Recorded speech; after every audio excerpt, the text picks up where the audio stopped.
She threw her daughter in the river, but now that same child must save her. The night was calm, and the river whispered its eternal song, urging Binta to go. As she walked through the dark path, she carried the baby, her heart full of hope. The sky above her shimmered with stars. As the trees and silent farms stood still in the quiet of the night, the air was cool, the wind following her every step. With each passing moment, the river's call grew louder, its voice urging her forward. Binta, steady and determined, finally reached Faju town just before the rooster crowed. There, on the river's edge, she found the baby, caught between two sticks, crying in the cold. Binta gasped, a deep feeling of recognition filling her. She picked the baby up, holding her close, and the crying stopped. Binta whispered in her heart that God had answered her prayers after all these years. Binta and Johnny carried the baby home, wrapping her in warmth, giving her milk, and praying over her. As the sun rose, Binta looked at Johnny with tears in her eyes, naming the child Osinachi, meaning the child we waited for.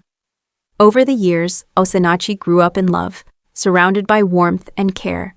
She became a symbol of light in the community. Everyone who met her saw kindness in her eyes, peace in her heart. The villagers adored her. At the health center, she helped heal the sick, cleaned wounds, and sang to crying children. Osinachi's presence brought calm wherever she went, and even the crops near their home flourished better than others. The people believed her spirit was special, a gift from the river, a child born of both mercy and grace. Although Osinachi grew up in Faju, she never knew the full story of her origins. She thought she was just the daughter of Binta and Johnny. Her name had once been discarded, cast into the river by a mother who couldn't bear to keep her. But light cannot stay hidden forever.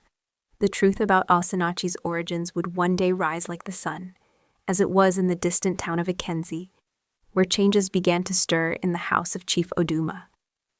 In the quiet of a morning, the chief was found dead, his life slipping away in silence. His wealth was divided among his brothers, and his wives packed their belongings, leaving the once lively house empty and cold. Amanda, the last wife, remained in the silence of the home that had once echoed with laughter. Amanda, now alone, began to feel strange things happening in the house. At night, she heard the cry of a baby, but there was no baby to be found. Her skin began to change. Dark spots and rashes covered her body, and no doctor could understand the sickness she was suffering from. Amanda grew weaker with each passing day. Her body ached, her heart heavy with the guilt she had carried for so many years. As the pain worsened, Amanda was confronted by a mysterious woman one night. The woman told her that the river never forgets, and that the child she had thrown away was still alive, and only that child could save her. Amanda was given a deadline. She had until the new moon to find the child and receive her blessing, or she would die. Determined to save her life, Amanda set out to find the child she had thrown away so many years ago. She traveled through towns, knocking on doors, asking about the girl who had come from the river. But people treated her as though she was mad. Some chased her away, others even threw water at her. Despite the rejection, Amanda did not give up. She walked for days, her body growing weaker, her feet swollen, her heart desperate. She had only one goal: to find the child before the new moon, to be saved from the sickness that was slowly killing her. Her journey took her through rain and sun, through harsh paths and sleepless nights. Finally, after much suffering, Amanda reached Fahu. The breeze touched her skin as she entered the village, and she whispered to herself, "This place feels familiar." The river hummed softly in the distance, as though waiting for her arrival. It was the day of the village festival, and Osinachi was at the center of it all. She was the pride of Fahu, accepted into a medical school in Lagos.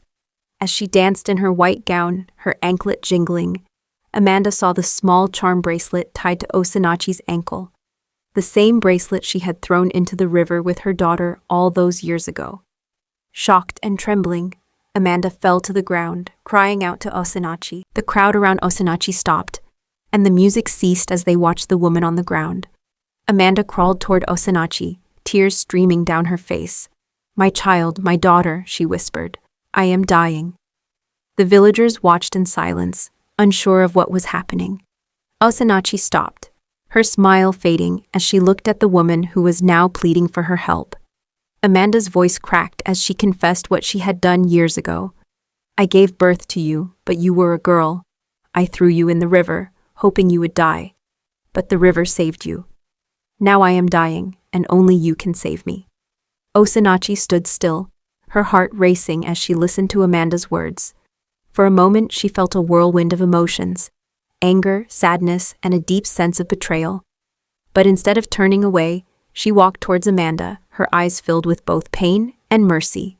She bent down and placed her hand on Amanda's head, whispering, I forgive you. It was a quiet blessing, but one that resonated deeply in the air.